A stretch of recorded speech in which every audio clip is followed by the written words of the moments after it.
नमस्कार साथियों, मैं कामतब साथ आपके अपने YouTube चैनल तन्मय विजय पर आप सभी का एक बार फिर से हार्दिक स्वागत करता हूं।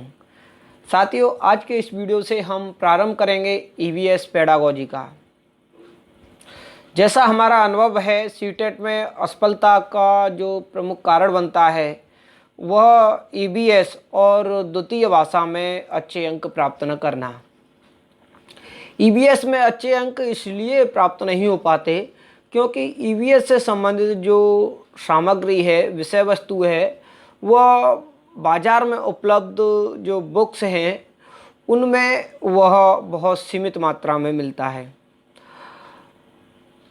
यदि हमें ईवीएस में अच्छे अंक प्राप्त करने हैं तो आवश्यक है कि हम ईवीएस की तैयारी एनसीईआरटी की 3 से 5 तक की बुकों से करें। यदि आपको बुक उपलब्ध नहीं हो पाती हैं तो आपको इसी चैनल के माध्यम से ईवीएस की एनसीईआरटी बुक के नोट्स वीडियो के माध्यम से बहुत जल्द उपलब्ध करा दिए जाएंगे। साथ ही ईवीएस की जो पेडागोजी है उसको आप बेहतर तरीके से समझते हुए हमारे चैनल से तैयार करें। आपको निश्चित रूप से ईवीएस के साथ साथ सीटेट में अच्छे अंकों से सफलता अर्जित होगी, सफलता प्राप्त होगी। तो साथियों, हम प्रारंभ करते हैं ईवीएस पेडागोजी का। तो सर्वप्रथम जो ईवीएस है उस ईवीएस की फुल फॉर्म से संबंधित प्रश्न आपको सीटेट के साथ साथ सभी राज्यों के स्टेट टेस्ट में पूछ लिया जाता है। तो ईवीएस की जो फुल फॉर्म है उसका जो तात्पर्य है वह एनवायरमेंटल स्टडीज से होता है, जिसका अर्थ होता है पर्यावरण अध्ययन। हम सभी पर्यावरण के अर्थ और उसके महत्व को भी समझते हैं। तो एक संक्षिप्त चर्चा हम पर्यावरण पर करेंगे। तो पर्यावरण जो शब्द है वह फ्रेंच भाषा के शब्द एनवायनर से बना है, जिसका अर्थ होता है घेरना या समेटना। इस प्रकार से यदि हम इसका शाब्दिक अर्थ लें तो पर्यावरण वह सब कुछ है जो हमें घेरे हुए है, जिसका हम स्वयं भी एक हिस्सा हैं। और हम जानते हैं पर्यावरण अर्थात परिधन, आवरण, परिमाने चारों ओर, आवरण माने घिरा हुआ। तो पर्यावरण का शाब्दिक अर्थ हुआ कि वह जो हमें चारों तरफ से घिरा हुआ है। तो पर्यावरण में प्राकृतिक, मानव निर्मित और सामाजिक पक्ष होते हैं, और ये पक्ष किस प्रकार से एक दूसरे से अंत संबंधित है, एक दूसरे से जुड़े हुए हैं, किस प्रकार से एक दूसरे को प्रभावित करते हैं, किस प्रकार से एक दूसरे पर निर्भर हैं, इन सभी का अध्ययन पर्यावरण के अंतर्गत किया जाता है। परंतु जब अधिकांश लोगों के समक्ष पर्यावरण शब्द आता है तो वह इसका अर्थ केवल जल, वायु, प्रदूषण, रोग, भोजन, पोषण, परिवहन इत्यादि मात्र से लगाते हैं। परंतु पर्यावरण एक जटिल, व्यापक, विस्तृत और गतिशील तंत्र है, और पर्यावरण अध्ययन की जो विषय वस्तु है वह हमें हर दूसरी विषय वस्तु में मिल जाती है। तो अब प्रश्न उठता है कि पर्यावरण अध्ययन जैसा विषय प्राथमिक स्तर पर क्यों शुरू किया गया? विज्ञान और सामाजिक जैसे विषयों के स्थान पर बच्चों को इतनी छोटी आयु में अपने पर्यावरण के बारे में, पर्यावरण से जुड़े मुद्दों के बारे में, उससे जुड़ी समस्याओं के बारे में क्यों अध्ययन कराया गया? यदि साथियों हम इन प्रश्नों के जवाब ढूंढने का प्रयास करें तो ईवीएस की जो पेडागोजी है उसकी समझ हमें अपने आप विकसित हो जाएगी। तो प्रयास करते हैं इन प्रश्नों के उत्तर तक पहुंचने का।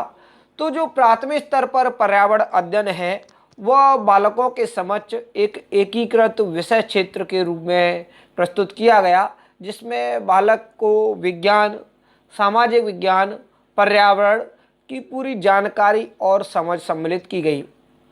अर्थात जो जीव विज्ञान है या वनस्पति विज्ञान है या भौतिक विज्ञान है, उसके हिसाब से उसको विषय वस्तु प्रस्तुत नहीं की गई। या सामाजिक विज्ञान में आपका इतिहास है, समाजशास्त्र है, नागरिक शास्त्र है, अर्थशास्त्र है, उसके हिसाब से उसको सामग्री प्रस्तुत नहीं की गई। उसको जो भी विषय वस्तु प्रस्तुत की गई, जिसको वह पर्यावरण में जिस रूप में देखता है, जिस एकीकृत रूप में वह उसको देखता है, उसी रूप में उस विषय वस्तु को प्रस्तुत किया गया। क्योंकि जो पर्यावरण की जो जिस पर्यावरण से बालक आया है, उसकी संपूर्ण समझ और एकीकृत समझ विकसित करनी है, तो उसको इसे एक समेकित रूप में बालक के समक्ष प्रस्तुत किया गया। अर्थात विज्ञान, सामाजिक विज्ञान और पर्यावरण के एक समेकित रूप में उस विषय वस्तु को प्रस्तुत किया गया। एक उदाहरण द्वारा समझने का प्रयास करते हैं। जैसे पानी प्रकरण है, और पानी प्रकरण को जिस रूप में वह पानी को अपने वातावरण में देखता है, उसी रूप में उसको वहाँ पर प्रस्तुत किया गया।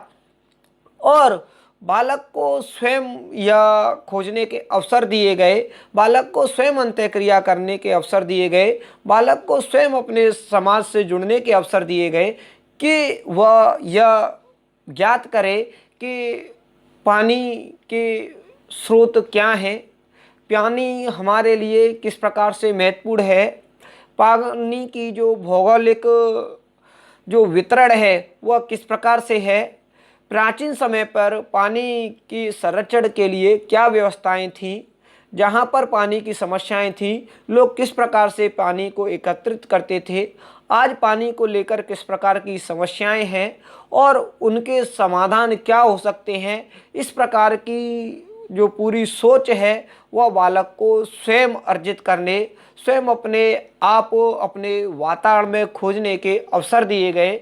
उसको पानी न विज्ञान के तरीके से, न एक अलग सामाजिक विज्ञान के तरीके से प्रस्तुत किया गया, उसको एक एकीकृत समझ विकसित करने के लिए एक समेकित रूप में इस प्रकरण को बालकों के समक्ष प्रस्तुत किया गया। क्योंकि जो आधुनिक शिक्षा प्रणाली है, उसमें बालक का सर्वांगीण विकास मुख्य उद्देश्य है, और यह उद्देश्य सिर्फ उसकी क्लास में केवल रटने मात्र से नहीं संभव होगा। जब वह बालक अपने पर्यावरण से स्वयं को जोड़ पाएगा, उसका जो क्लास का अधिगम है, क्लास का जो अनुभव है, उसको पर्यावरण अनुभव के साथ जोड़ पाएगा, जब उसका सर्वांगीण विकास संभव है। क्योंकि प्राथमिक स्तर पर जो पर्यावरण अध्ययन की विषय वस्तु रखी गई, उसका जो केंद्र बिंदु था वह बालक को केवल पढ़ाना नहीं, वरन उसके पर्यावरण में अनुभव कराना था। अर्थात पर्यावरण अध्ययन में प्रयोगात्मक अधिगम आवश्यक है, और इस प्रकार से जब वह प्रयोगात्मक अधिगम करेगा तो वह अपने वातावरण में छानबीन करेगा, स्वयं करके देखेगा, स्वयं खोजने का प्रयास करेगा, पर्यावरण के जो मूल्य हैं उनको समझेगा, पर्यावरण के महत्व को समझेगा। इस प्रकार से जब पर्यावरण अध्ययन करेगा तो सही मायने में उसमें पर्यावरण की समझ विकसित होगी, और उसको सीखने में आनंद भी अनुभूति होगी। और इस प्रकार से जब वह पर्यावरण अध्ययन को पढ़ेगा तो वह अपने निकटतम परिवेश से जुड़ पाएगा, प्राकृतिक संसार से जुड़ पाएगा, जिस समुदाय, जिस समाज में वह रह रहा है उससे भी वह संबंध स्थापित कर पाएगा, और उसको स्वयं खोजने के, करने के, अपने आप को अभिव्यक्त करने के अवसर मिलेंगे। पर्यावरण की जो घटनाएं हैं, उनके जो कार्य कारण संबंध हैं, उनको भी वह समझ पाएगा। बालकों में वैज्ञानिक दृष्टिकोण का विकास होगा, और जब वह इन प्रकरणों को लेकर अपने समाज में जाएगा और जिन संबंधों, जिन अंतःक्रियाओं को वह अपने समाज में अपने भाव अभिव्यक्ति और विचार आदान प्रदान के लिए करेगा, तो उससे उसको स्नेह, संरक्षण और विश्वास जैसे मूल्य वो भी वह अनुभूति करेगा। तो इस प्रकार से पर्यावरण अध्ययन बालकों के अधिगम के लिए एक महत्वपूर्ण संसाधन का कार्य करता है। वह उन्हें प्राथमिक संदर्भ प्रदान करता है। और इस प्रकार से हम देखें तो पर्यावरण अध्ययन बालकों के लिए स्वयं अपने आप को अपने परिवेश में जानना है कि जो भी विषय वस्तु है वह उसके लिए किस प्रकार से महत्वपूर्ण है, हम उस पर किस प्रकार से निर्भर है और वह हमारे लिए किस प्रकार से उसका संरक्षण और बचाव किया जाए, इसकी जागरूकता, उसके महत्व और उसके मूल्य को वह अर्जित कर पाएगा। तो प्राथमिक स्तर पर जो पर्यावरण अध्ययन विषय है उसके लिए जो हमारी एनसीएफ थी 1975, 1988, 2000 और 2005, उन्होंने किस प्रकार से सिफारिशें की उस पर हम थोड़ी चर्चा करते हैं। तो सर्वप्रथम राष्ट्रीय पाठचर्चा समिति 1975 के नीति दस्तावेज 10 वर्षीय विद्यालय की पाठचर्चा एक रूपरेखा the curriculum for the 10 year school A framework में प्राथमिक स्तर पर पर्यावरण अध्ययन को एकमात्र विषय के रूप में पढ़ाए जाने की सिफारिश की।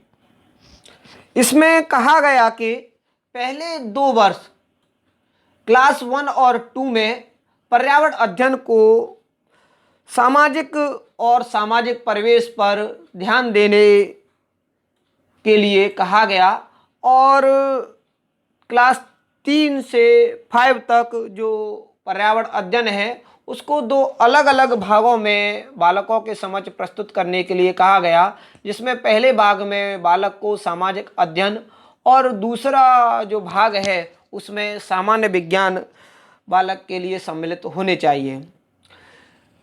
जब राष्ट्रीय शिक्षा नीति 1986 देश में लागू हुई तो पर्यावरण के बचाव को केंद्र में रखकर उसमें राष्ट्रीय पाठचर्या की रूपरेखा की परिकल्पना की गई, जिसमें इस बात पर विशेष बल दिया गया कि पर्यावरण संरक्षण एक मूल्य है और जिसे शिक्षा के सभी स्तरों पर अन्य मूल्यों के साथ पाठचर्या का अभिन्न अंग होना चाहिए।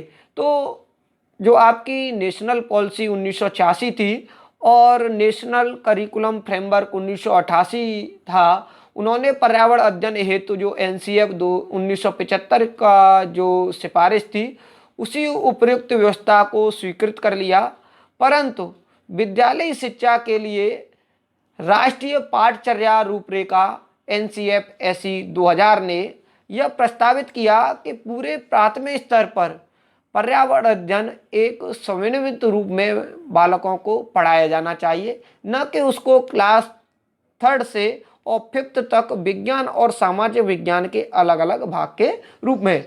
अर्थात जो 1975 की जो सिफारिश थी उसको एनसीएफ 2000 ने ठुकरा दिया और यह कहा कि जो 3 to 5 का जो ईवीएस है उसको अलग अलग बालकों के समक्ष न रखा जाए, उसको एक समन्वित विषय के रूप में बालकों को पढ़ाया जाए। और एनसीएफ 2005 ने प्राथमिक स्तर पर पर्यावरण अध्ययन के एनसीएफ 2000 के इस समन्वित दृष्टिकोण को निरंतरता और मजबूती प्रदान की और एनसीएफ 2005 ने ईवीएस को क्लास 3 से 5 तक एक ऐसे विषय के रूप में देखा जो बालक को सामाजिक विज्ञान और पर्यावरण की अवधारणा और मुद्दों को एक समेकित, एक सम्मिलित, एक एकीकृत रूप में प्रस्तुत करती है। और जो छोटे बच्चे हैं उन पर पाठचर्या का जो भार है उसको कम करने के लिए क्लास 1 और 2 में जो अलग अलग पाठ्यक्रम ईवीएस का हो उसकी संस्तुति नहीं की, अर्थात क्लास 1 और 2 में ईवीएस की कोई पाठ्यपुस्तक नहीं रखी गई। और एनसीएफ 2005 के अनुसार क्लास 1 और 2 से जो जुड़ी अवधारणा है वह बालक को जो भाषा है और गणित की पाठ्यपुस्तक है उसके माध्यम से बताने की सिफारिश की गई। तो इस प्रकार से हमने विभिन्न एनसीएफ में पर्यावरण अध्ययन को एक विषय के रूप में पढ़ाए जाने की सिफारिशों को पढ़ा, जिसमें यह परिकल्पना की गई कि प्राथमिक स्तर पर ईवीएस से बच्चों को उनके परिवेश में वास्तविक स्थितियों से जोड़ने में मदद मिलेगी। बालक पर्यावरण के बारे में जागरूक होंगे, उसकी सराहना करेंगे और जो मौजूदा पर्यावरणीय मुद्दे हैं उनके प्रति वह संवेदनशील होंगे और उनको वास्तविक वातावरण में यदि वह ज्ञान अर्जित करेंगे तो वह उसके सर्वांगीण विकास में सर्वाधिक महत्वपूर्ण होगा। तो साथियों, आज के इस वीडियो में हमने जो चर्चा की कि प्राथमिक स्तर पर पर्यावरण अध्ययन क्यों महत्वपूर्ण है और विभिन्न एनसीईआरटी की पर्यावरण अध्ययन विषय के रूप में प्राथमिक स्तर पर किस प्रकार से सिफारिशें रहीं इस पर। तो साथियों, आज का वीडियो यदि आपको पसंद आया है तो वीडियो को लाइक कीजिए, कमेंट कीजिए। यदि चैनल को अभी तक सब्सक्राइब नहीं किया है तो चैनल को सब्सक्राइब कर लें और बेल आइकन को अवश्य प्रेस कर लें, जिससे अगले वीडियो का नोटिफिकेशन आपको सबसे पहले मिल जाए। तो आज के लिए बस इतना ही, मिलते हैं अगले वीडियो में। जब तक के लिए धन्यवाद। जय हिंद।